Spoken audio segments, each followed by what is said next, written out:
Good evening and salutations, my Days of Our Lives fans. You know what? I really like this episode. I really like this episode, and it wasn't just the way it started or just how the episode went. But you know what I really loved about this episode? That at the end of the episode, this is one of those moments where I was talking to a subscriber yesterday that I wish they actually have more. Must watch TV. You know? You have an episode that ends and it ends in such a way where you're just like, oh my god, like what's gonna happen next? I gotta sit there and tune in tomorrow. That's what I miss. That feeling right there. When I first started watching soap operas, that's how I felt. And I don't know what changed. I don't know if it was necessary to soap operas. I don't know. Was it maybe something that I got used to? I just got used to watching them. So it was just like, I'll watch it tomorrow, whatever, and just became a normal thing. I don't know. But I haven't had that feeling in a while. I haven't had that feeling in a while. When I first started watching soap operas, it was One Life to Live. And it was during I tell the story all the time. But this was during the train scene where Nora um, was being held by Colin, I think. Or I know it had something to do with in this episode you had Will that was being carried by Christian and I can't remember Jessica. And Bo just saw it and didn't do anything. And at the time I was just like even back then when I was like, a teenager, I was like, isn't he a cop? We usually act like that doesn't happen. But at the end of the episode I remembered just that feeling of, oh, what's gonna happen tomorrow? Oh, now I gotta sit there and tune in. And so watching this episode brought that feeling back. And it's interesting when I really sit there and look at this episode, right? Because I'm like, bringing the heat. They're bringing the heat. I don't know how to feel about the fact that they're bringing the heat 2 days before they move to Peacock. Okay? 2 days before they moved to Peacock. Now, I watched a video with Tony Moore, Distant Days. He was interviewing most of the cast, and I found the way that the cast reacted was so interesting because it was like you can tell that even though they were friendly, they were cordial and cool and everything like that. You can tell that they didn't want to say the wrong thing. You can tell that they didn't want to say the wrong thing.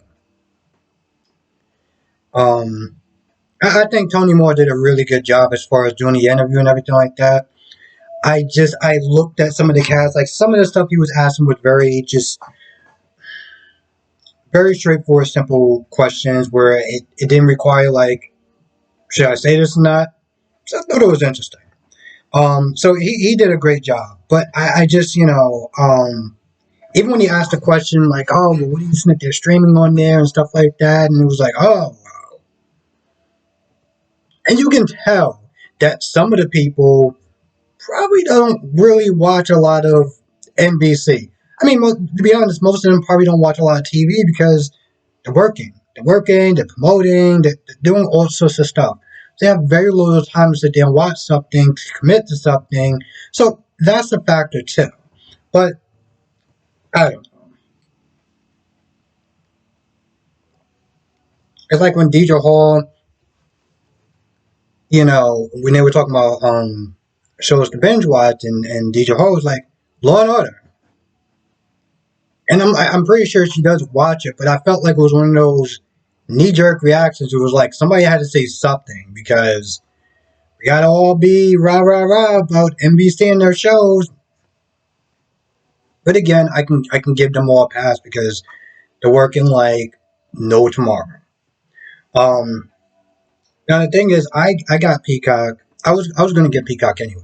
was going to get Peacock anyway because they got this show called The Vampire Academy that's going to be coming on there that I'm going to be watching. Even though every time I watch an episode, I'm going to be sad because Legacies is not on, and I'm still pissed off about that. But the point is, I was going to get it either way.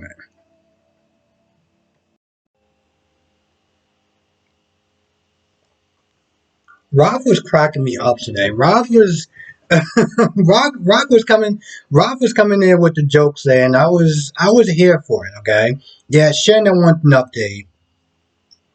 Um, Kristen that came in there she was like, "Yo, you got to be waking up like now, like 5 minutes ago." After having her encounter with Chloe, and Chloe was all like, "Oh, I'm gonna testify," and because Kristen was giving her a hard time. Oh, you're knocking off work early, and you had all those mistakes that I came looking for you in the office, and you're just hanging out and chilling. Like, what are you doing?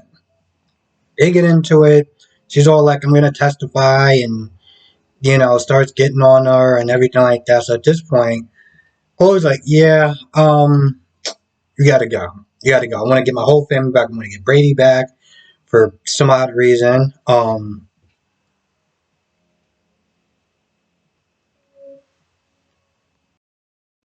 So Kristen comes in. She was like, "I want him woken up now." And Shem was like, "Well, but shit." I was like, "No, no, no, no, no. I don't care what Shem wants. Okay, I want him. I want him woken up right now." So he injects a serum into him, wake him up and everything. She's like, "Why is he not waking up yet? Like, what's going on? What's taking so long?" And Ralph was like, he's not an engine. Like, it's just breathe, lady. It's gonna take a minute. But he does wake up.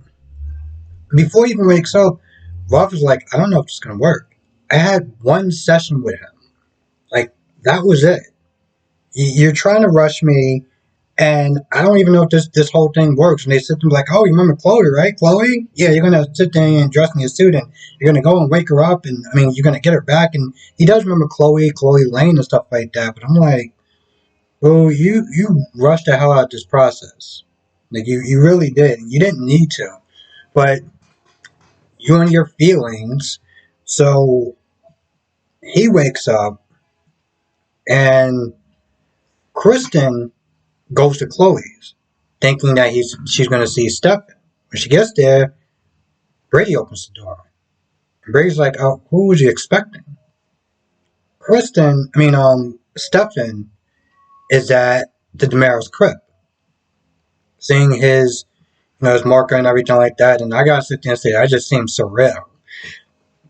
Um, so he goes in there, he's looking around, turns around, he sees Ava. Ava was with Johnny. Johnny was not there supporting Ava. I'm looking at this whole situation. I'm like, bro, here's the thing. We all know where this is heading. I'm just looking at this like, you do realize that you are having these lusting feelings, and at some point you're going to act on, well, hooking up with Jake's nephew. The man that you loved, and this, that, and third, and you were so upset that he's dead and everything, but yet you're having no problem sitting there having these lusting feelings for his nephew. I know time got to move fast. We got to move the plot along, but something just feels disrespectful. I'll sit there and say.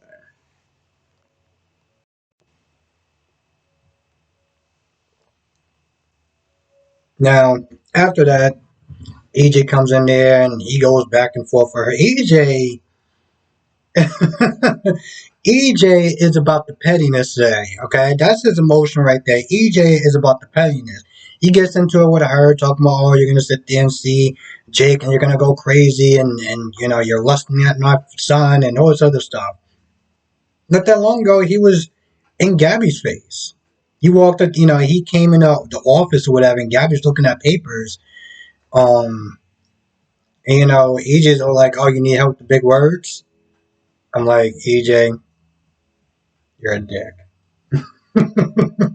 And I'm here for it, okay? He walks in there and he pretty much is like, "Yo, listen, you're doing my job for me. I'm sitting there trying to think of the whole time different ways of getting you out that chair, and you know what? You did it for me." He's like, Ava is emotionally unstable, and it's only going to be a matter of time before she just winds up taking you down with her. And well, you practically you did my job. Even though Gabby's like, oh well, she has managerial skills, this, that, and the third, and the business sense. AJ's like, yeah, you can tell yourself what you want, but this ship is going down, and when it goes down, I'll be here to sit there and save it after you're booted from the company, pretty much. And so he's about the pettiness. Johnny feels betrayed, and I don't blame him. EJ took something that Johnny said in confidence and used it as a weapon to get at Ava, and had no problem betraying his own son. And that's something that Johnny's still sitting there struggling with. Johnny wanted to sit there and hold a memorial. So, he's Ava and Tony, Anna. For a second I was like, Anna am I talking about? But Anna even called Gabby up. Gabby invited Shen, so he's gonna be there. When Ava came down there, I guess to prepare and stuff, she didn't think that she was gonna sit there and see what she thinks is Jake a second time. This is going to be so interesting when everyone else finds out that Stefan is alive.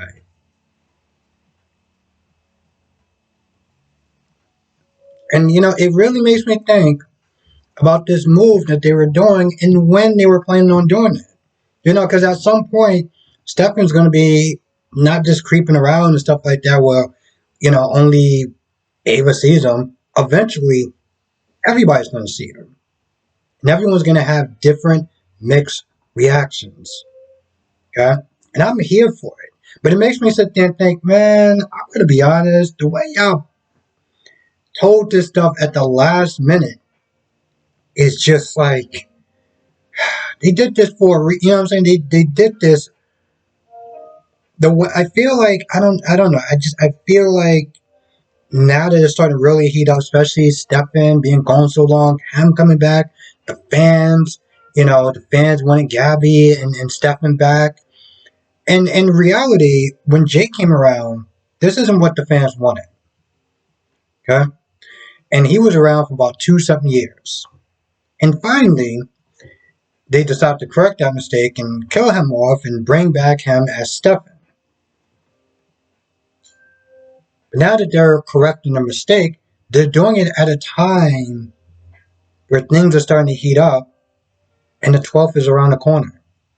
So it makes me sit there and think, I don't know why, but I feel like they kind of did this on purpose. Really feel like they did. Anna and Tony weren't really talking about too much. I mean, they were more recapping things than anything else. Oh, well, EJ and his son and Ava and, EJ's having a bad day. And I don't remember which one said it, but, they pretty much was like, listen, EJ may still get the company. But at what cost? He could sit there and be king of the castle, but he won't really have anyone around him. He's pushing away Jake. I mean, he's pushing away Johnny. He's lost Sammy. The whole thing with Bella kind of just blew up. So, I mean, yeah, you're back and you're gonna you may be sitting there even raining and shining, but does it really matter? His relationship. I'm about to sit there and say Billy Flynn. His relationship with Chad is I wouldn't sit there and say over, but it's definitely strained. He doesn't have anyone to sit there and share his victory with, even if he does get the company back. And it makes me wonder, as much as I love EJ, does he deserve this fate? He is bullying and, attacking this woman who just lost her husband, and a brother that he really did not care.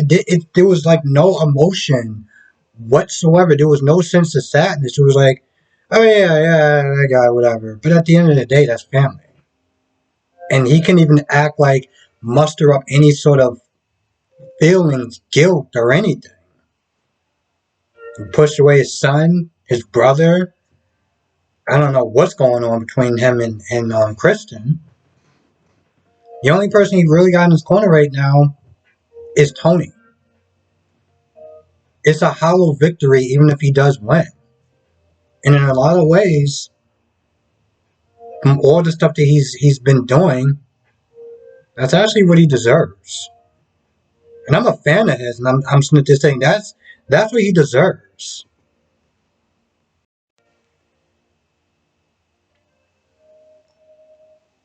Now, Chloe's not even sure if she wants to testify because she knows that Rachel, can't stand her, thinking that Rachel is trying to, thinking that Chloe is trying to keep Kristen away from her mother. So she got that whole thing going on. Brady convinces her to do it, and then they do it. um, so it should be really. I don't know if they're actually going to go through with the whole custody thing. They may go through with it. Um, I remember when I first started watching this, and they did the whole custody thing with Rafe and Orpheus' grandson and some woman that I can't remember her name. They didn't even show the trial. It was just like he lost, and that was it. There was no trial or anything like that. They just skipped past it. And I praised them on that because with GH a lot of times they'll sit there and show you a trial and just it's like they'll just go through the motions and you're like, do we really need to sit there and see this whole thing?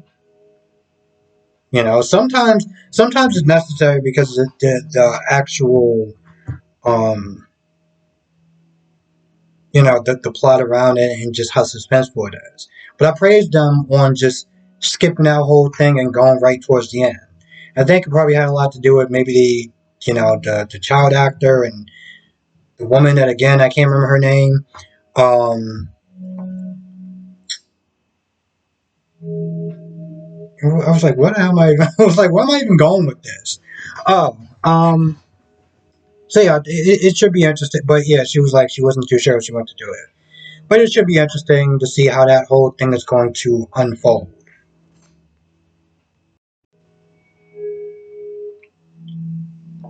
I forgot about the other big thing, and that was after Shen was, asked to go with Gabby to the memorial. Shen pulled out a ring and proposed to her. And what her reaction in the beginning was like, what are you doing? What are you doing? I don't know. I'm going to be honest. I don't know if that's a good reaction when you're about to sit there and literally pledge your love and your life to someone to have them say, "What are you doing?" I'm just saying that's just not a good sign from the get go. That's one of those things like, maybe you should pull your knee up. Maybe you should do that. Maybe you should just rewind it. Just set that remote. Just rewind that whole thing. Just say that you have bad knees. I don't care. Make something up. But yeah, he proposed to her, and it should be very interesting because here's the thing. I feel like she's going to say yes, and her heart is not going to be totally into it. I mean, she was more into Jake than she was into Shen. Yeah, she may sit there and kiss him and fool around and everything else, but I mean, it's just been fun. With Jake, there was a sense of love there. And even though Jake understood, listen, I love your love for my brother is different from me, but it's still love nonetheless. Um, I don't know. In some ways, like I guess that kind of makes me a little annoyed with how fast the minute that they were over, the minute that he was like, "I don't want you back," she was just like, "Yeah, I was just with him because he looked like Stefan." It was like, no, don't try to belittle this to make yourself feel better to lessen the damage. No, you still loved him, and it was a different kind of love from Stefan. Yeah, but it was still love. It was still love for Jake nonetheless. And I don't know, it's something about the way that they just kind of played that down. It was like, oh, I was just with him because, you had my husband's face. It was like, no, you were with him because you wanted to be with him. She kept playing it off. She kept playing it off the whole time. She kept sitting there like, well, in the end, I really wasn't into him. No, don't do that. Don't sit there and try to diminish the love for that person just because Stefan's coming back.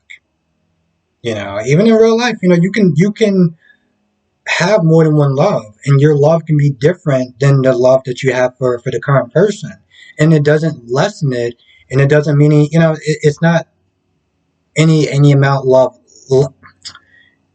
The amount of love is the same. It's just different, and I just felt like they kind of pushed that to the side just because Stefan's coming back, and I'm not exactly a real fan of that, but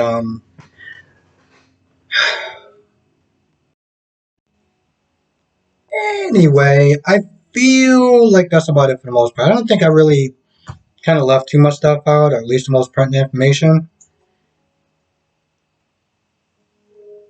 And with that being said, I'm going to go. I want to thank you for watching. Be safe, and I'll see you in the next video.